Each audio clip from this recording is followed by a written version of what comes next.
नमस्कार, आप सभी का स्वागत है नीट शास्त्र के इस YouTube चैनल पे। तो दोस्तों एक्चुअली ये लॉकडाउन की वजह से कुछ प्रॉब्लम्स हुई जिसकी वजह से हम आपके लिए फ्री क्लासेस नहीं ला पा रहे हैं और बहुत ही सीमित मतलब मेरे पास सोर्सेस हैं जिसके थ्रू मैं आपको अभी लेक्चर्स प्रोवाइड कर सकता हूं। तो बहुत ही कम जितनी भी चीज़ें मेरे हाथ में थी उसको यूज़ करके मैं आप लोगों के लिए ये लेक्चर लेके आ रहा हूं। और इसमें आपको वो फील नहीं आएगी जो फील बोर्ड में आती है, जो बोर्ड टीचिंग में आती है। लेकिन एक्चुअली इतना है कि ये जो मैं टॉपिक आज पढ़ाने वाला हूँ वो नीट या जेईई मेंस के पॉइंट ऑफ व्यू से बहुत ज़्यादा इंपॉर्टेंट है। तो सबसे पहली चीज़ मैं आपको ये बता रहा हूँ कि आज हम बात करने वाले हैं दोस्तों डायजोनियम ग्रुप के बारे में। डायजोनियम ग्रुप बहुत ही इंपॉर्टेंट चैप्टर है। आपको बोर्ड्स के टाइम पे भी बोला गया होगा कि इसकी इंपॉर्टेंस बहुत ज़्यादा है और अभी भी आपको इसकी इंपॉर्टेंस बहुत ज़्यादा होती है। नीट चाहे अगर नीट की एग्ज़ाम की बात करें हम चाहे हम बात कर रहे हैं जेईई मेंस की एग्ज़ाम की। तो दोस्तों डायजोनियम से हर साल एक क्वेश्चन या दो क्वेश्चन मिनिमम आना ही है एक पर्टिकुलर टॉपिक पे। इस पर्टिकुलर टॉपिक पे एक क्वेश्चन आपका आना ही है। तो आज हम अपने जितने भी देर की ये वीडियो रहता है हम इस वीडियो में आज हम डिस्कस करेंगे डायजोनियम ग्रुप के बारे में। तो सबसे पहले डायजोनियम ग्रुप के बारे में बात करने से पहले मैं आपको बताना चाहूँ इसका प्रिपरेशन कैसे होता है। हम सबसे पहले पढ़ेंगे इसकी प्रिपरेशन, उसके बाद हम पढ़ेंगे इसके रिएक्शंस। ठीक है, तो प्रिपरेशन में मैं आपको बताना चाहूँगा डायजोनियम ग्रुप जो होता है दोस्तों उसका जो प्रिकर्सर होता है मतलब स्टार्टिंग जहाँ उसकी होती है वो होता है एमाइन। तो यहाँ पे हम दो केसेस देख सकते हैं, एक है एल्काइल एमाइन और एक है एराइल एमाइन। तो एल्काइल एमाइन के केस में रिएक्शन जो होती है थोड़ी सी डिफरेंट होती है और एराइल एमाइन के केस में रिएक्शन थोड़ी सी डिफरेंट होती है। ठीक है, लेकिन देखिए सबसे मेन बात ये है कि हमको देखना है कि कैसे क्या तरीका होता है डायजोनियम ग्रुप बनाने का। तो दोस्तों डायजोनियम ग्रुप बनाने के लिए हम इस्तेमाल करते हैं NaNO2 और कॉन्सेंट्रेटेड HCl। देखिए यहाँ पे डायजोटाइजेशन करने के लिए जो एक्टिव ग्रुप है वो इन दोनों में से कोई नहीं है।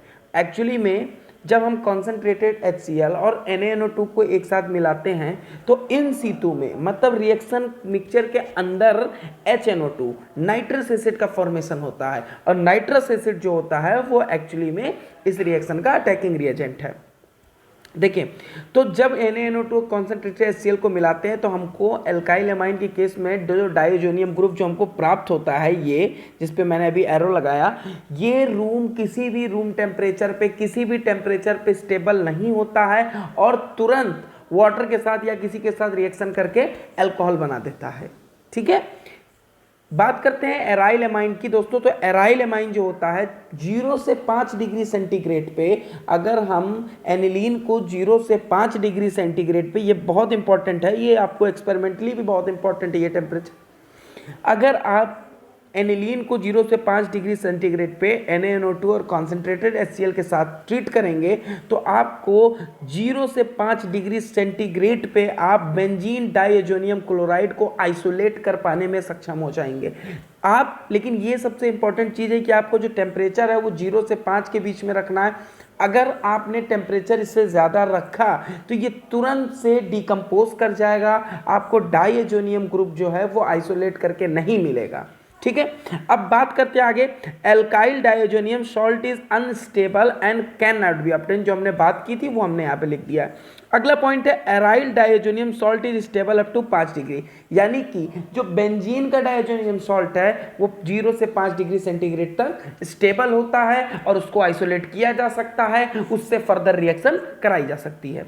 ठीक है, आगे बात करते हैं दोस्तों हम लोग। Nitrous acid is unstable therefore it is generated at the site of reaction by reacting NaNO2 and HCl। ये बात इसके बारे में हमने बात कर ली है।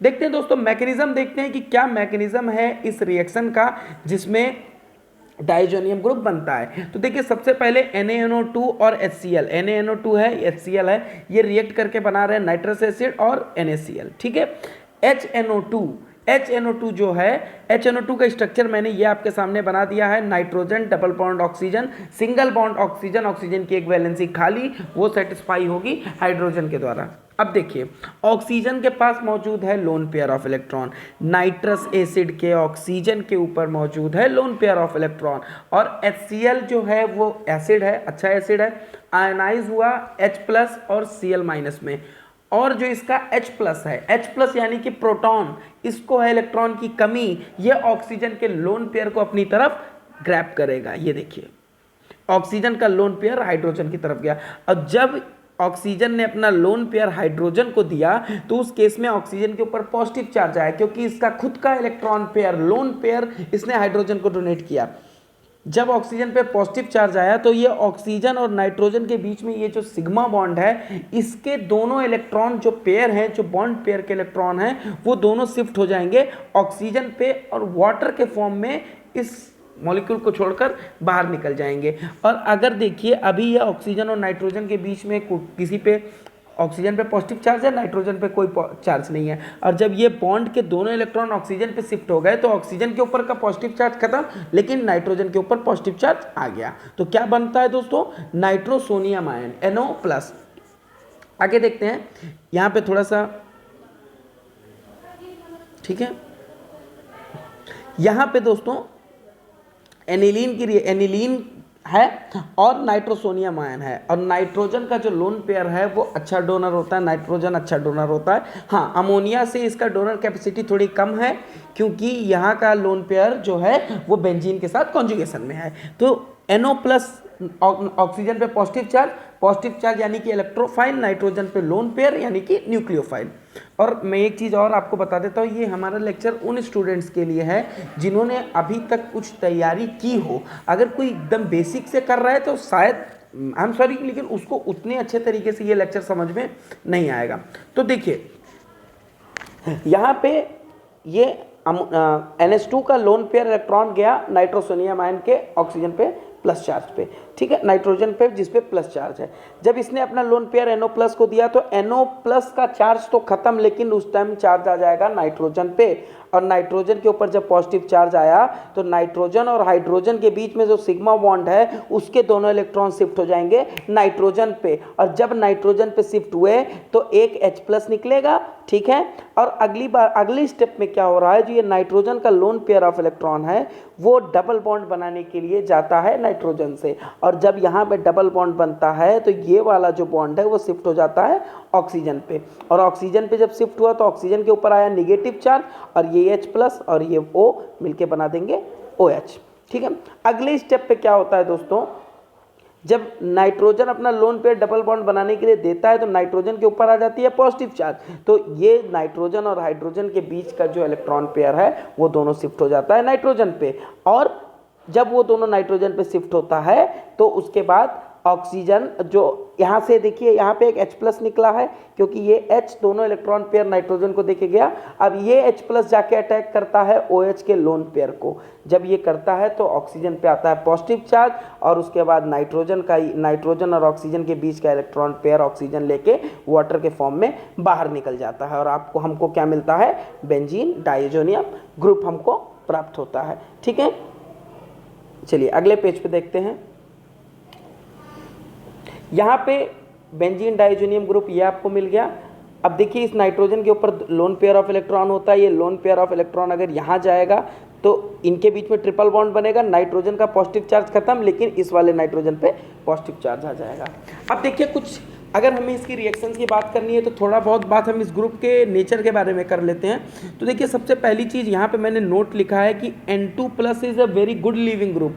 N2+ एक बहुत अच्छा लिविंग ग्रुप है जो कि कभी भी बेंजीन को छोड़कर जा सकता है। अब पहली चीज़ कि N2+ छोड़ के किस फॉर्म में जाएगा, तो N2+ छोड़ के जाएगा डाइनाइट्रोजन के फॉर्म में, N2 बिना किसी चार्ज का, नाइट्रोजन गैस के फॉर्म में।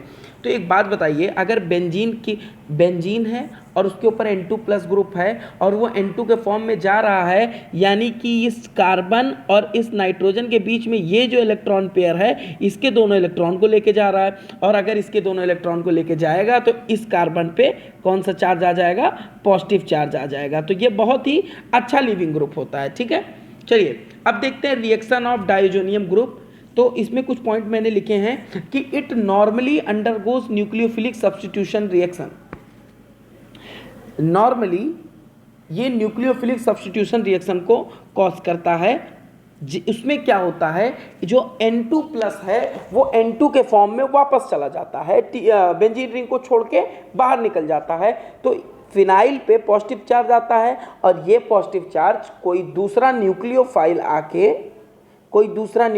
आके इसको अपना इलेक्ट्रॉन पेयर देके इसके साथ बॉन्ड बनाता है। तो ये रिएक्शन क्या हुआ, एक न्यूक्लियोफाइल N2 प्लस को निकाल के आके जुड़ रहा है, यानी कि न्यूक्लियोफिलिक सब्स्टिट्यूशन रिएक्शन। ठीक है, देखिए where a nucleophile replaces the N2 plus group और the diazonium group itself behave as a electrophile. ये जो डाइएजोनियम ग्रुप है, अगर ध्यान दे तो इसमें आपको दिखेगा कि नाइट्रोजन के ऊपर पॉजिटिव चार्ज है, और ये पॉजिटिव चार्ज यानी पॉजिटिव चार्ज का मतलब इलेक्ट्रॉन की डेफिशिएंसी, और इलेक्ट्रॉन की डेफिशिएंसी है यानी कि ये इलेक्ट्रोफाइल है।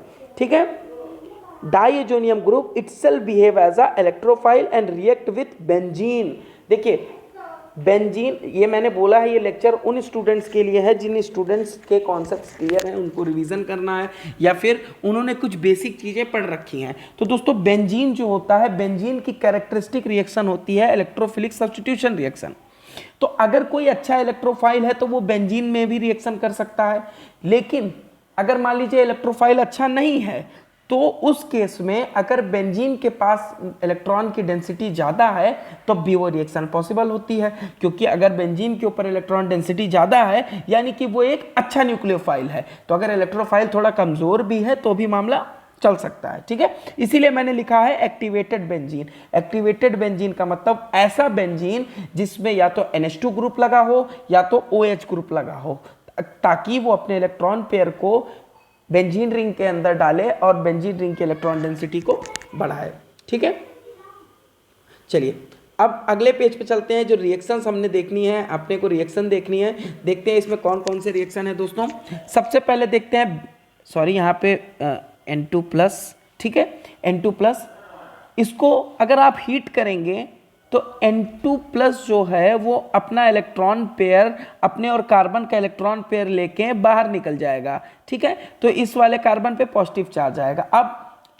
अब उसकी रिएक्शन आप किसी से कराइए, कार्बन पे आया पॉजिटिव चार्ज तो उस पॉजिटिव चार्ज को सेटिस्फाई करने के लिए एक न्यूक्लियोफाइल आएगा। न्यूक्लियोफाइल वो होता है जिसके पास इलेक्ट्रॉन की एक्सेस होता है। तो HCl में HCl अगर आयनाइज होता है H प्लस HCl माइनस में, या फिर अगर H और Cl में किसी को आके जुड़ना होगा तो वो पार्ट आके जुड़ेगा जिस पार्ट पे वो पार्ट यहाँ पे आके जुड़ेगा जिस पार्ट में निगेटिव पार्ट होगा। ठीक है, तो यहाँ HCl में Cl माइनस निगेटिव, तो वो Cl माइनस आके जुड़ा तो यहाँ पे बन गया क्लोरोबेंजीन। उसी तरह HBr में ब्रोमीन आके जुड़ा, ब्रोमोबेंजीन। लेकिन एक खास चीज़ है, ये आपको याद रखना है कि जब HCl को CuCl के प्रेजेंस में या फिर किसी हाइड्रोजन कैरियर के प्रेजेंस में लेते हैं तो उस रिएक्शन को बोलते हैं सैंडमेयर रिएक्शन, और अगर सिर्फ कॉपर के प्रेजेंस में लेते हैं तो उसको बोलते हैं गेटरमैन रिएक्शन। ठीक है, तो ये आपको इसमें इन सारे रिएक्शंस में सिंपली देखना है, इसमें कुछ नहीं करना है आपको। जो निगेटिव पार्ट है किसी भी रिएजेंट का निगेटिव पार्ट, जैसे कि मान लीजिए मैंने बोला HCl, तो HCl का negative part nucleophilic part Cl minus है और इलेक्ट्रोफिलिक पार्ट क्या है आपका H प्लस, तो जो न्यूक्लियोफिलिक पार्ट है वो आके N2 प्लस की जगह पे अटैच हो जाएगा। ठीक है, उसके बाद हम लोग देख लेते हैं बाल सीमेंट रिएक्शन। दोस्तों हमने पिछले वाले केसेस में देखे थे, क्लोरोबेंजीन ब्रोमोबेंजीन बनाया था, आयोडोबेंजीन बनाया था, लेकिन क्लोरोबेंजीन ब्रोमोबेंजीन और आयोडोबेंजीन हमने बनाया था, लेकिन फ्लोरोबेंजीन उस पद्धति से प्राप्त हमको नहीं हो रहा था किसी हैलोजन कैरियर की मदद से। तो यहाँ पे क्या होता है दोस्तों, बाल सीमेंट रिएक्शन में हम बेंजीन डाइओजोनियम ग्रुप की रिएक्शन कराते हैं HF और BF3 के साथ, जिसमें HCl बाहर निकलता है पहले स्टेप पे और N2 प्लस BF4 माइनस एक सॉल्ट का फॉर्मेशन होता है। ठीक है, और जब इसको हीट करते हैं तो वहां से N2 और BF3 बाहर निकल जाता है और हमको क्या मिलता है, फ्लोरोबेंजीन। ठीक है, अब लास्ट रिएक्शन जो है डाइओजोनियम ग्रुप की, जो सबसे लास्ट रिएक्शन है उस पे बात करते हैं दोस्तों, कपलिंग रिएक्शन। कपलिंग रिएक्शन क्या है, तो इसको मैं आपको एक बार रीड करता हूँ, फिर मैं आपको इसे एक्सप्लेन करता हूँ। Diazonium salts act as a weak electrophile, जो कि हमने लेक्चर के स्टार्टिंग में ही मैंने आपको बता दिया था कि जो डाइएजोनियम सॉल्ट होते हैं वो एक वीक इलेक्ट्रोफाइल होते हैं, and gives electrophilic substitution reaction with aromatic activated compound. Aromatic compound की कैरेक्टरिस्टिक रिएक्शन होती है electrophilic substitution. Benzene diazonium group itself क्या है, एक इलेक्ट्रोफाइल। तो अगर कोई पुअर इलेक्ट्रोफाइल है, वीक इलेक्ट्रोफाइल है, लेकिन अगर बेंजीन रिंग एक्टिवेटेड है तो ये बेंजीन रिंग में सब्स्टिट्यूशन आकर कर सकता है। एक पॉइंट आपको याद रखनी है कि coupling with phenol is carried out in slightly basic medium and coupling with aniline is carried out in slightly acidic medium. ठीक है, देखिए फिनॉल बे एसिड, तो उस केस में हमको जो कंडीशन रखनी है वो बेसिक रखनी है। ठीक है, और एनिलीन बेसिक, तो उस केस में हमको जो कंडीशन रखनी है वो क्या रखनी है, एसिडिक। देखिए अब यहाँ पे फिनॉल है, अब फिनॉल क्यों एक्टिवेट करता है, ऑक्सीजन का लोन पेयर, ऑक्सीजन के लोन पेयर को रेजोनेंस से भेजा बेंजीन रिंग के अंदर, तो ऑर्थो और पैरा पोजीशन पे इलेक्ट्रॉन डेंसिटी बढ़ जाती है, और इलेक्ट्रॉन डेंसिटी बढ़ेगी तो इलेक्ट्रोफाइल को अट्रैक्ट करेगी। और सिंपल बेंजीन में 6 कार्बन पे इलेक्ट्रॉन डेंसिटी जो होती है वो बराबर होती है, तो उस केस में अगर आपके पास इलेक्ट्रोफाइल बहुत अच्छा नहीं है तो आप इस इलेक्ट्रोफिलिक सब्स्टिट्यूशन रिएक्शन को नहीं करा पाएंगे। लेकिन जो एक्टिवेटेड बेंजीन रिंग होती है जिसमें ऑलरेडी ऑर्थो और para position nucleophilic nature show करता है, उसमें अगर इलेक्ट्रोफाइल थोड़ा वीक भी है तो भी रिएक्शन हो जाती है। तो ये पुअर इलेक्ट्रोफाइल है डाइजोनियम ग्रुप। लेकिन जो फिनॉल है वो फिनॉल ग्रुप, फिनॉल में OH जो है वो इलेक्ट्रॉन डेंसिटी को अच्छा खासा बढ़ा रहा है। तो अब देखिए OH ग्रुप जो होता है वो ऑर्थो पैरा डायरेक्टिंग होता है, यानी कि इलेक्ट्रोफाइल या तो ऑर्थो पे आएगा या तो पैरा पे आएगा। अब इलेक्ट्रोफाइल क्या है, देखिए N2+, ये पार्ट, ये पूरा इलेक्ट्रोफाइल है। ठीक है, ये पार्ट आपका क्या है, इलेक्ट्रोफाइल है। अब N2+ या तो यहाँ जा सकता है या तो यहाँ जा सकता है या तो यहाँ जा सकता है, लेकिन इधर दोनों जाने में स्टेरिक बल्क ज़्यादा होता है, इसकी वजह से ये पैरा पे अटैक करता है। तो दोस्तों N2+ ने इस पैरा पोजीशन पे अटैक किया, यहाँ से हाइड्रोजन को H+ के फॉर्म में बाहर निकाला और फॉर्मेशन करता है पैरा हाइड्रोक्सी डाई जो बेंजीन का, जो N डबल बॉन्ड N के जो बेंजीन के कंपाउंड्स होते हैं दोस्तों वो बहुत ब्राइट कलर के होते हैं और डाई की तरह इस्तेमाल किए जाते हैं। और सेम केस है दोस्तों एनिलीन के साथ भी, एनिलीन के भी पैरा पोजीशन पे जाके N2+ अटैक करता है और यहाँ पे पैरा अमाइनो डाई जो बेंजीन का फॉर्मेशन करता है, जो कि बहुत ही अच्छा कलर देता है। और नाइट्रोजन डबल बॉन्ड जो नाइट्रोजन होता है दोस्तों, ये हमेशा डाइस में, जितनी डाइज होती हैं डाइस में ये पाया जाता है और इसका जो कलर होता है वो एक्सीलेंट कलर होता है, बहुत चटक रंग होता है इसका। तो दोस्तों आज हमने बात कर ली आप लोगों से, आज मैंने बात की डाइजोनियम ग्रुप के बारे में दोस्तों। तो बहुत ही संसाधनों की कमी की वजह से लाइट एक्चुअली यहाँ पे आती जाती रहती है, बहुत संसाधनों की कमी की वजह से मैं आपको बोर्ड पे पढ़ा के नहीं बता पाया। लेकिन अगर कुछ मतलब अगर ये लॉकडाउन थोड़ा लंबा खिंचता नहीं है तो फिर जल्दी मैं 15-20 दिन में आप लोगों को बोर्ड पे आप लोगों के लिए लेक्चर लाते रहूँगा। तब तक आप हमारे चैनल को देखते रहें और अपनी पढ़ाई को जारी रखें। धन्यवाद।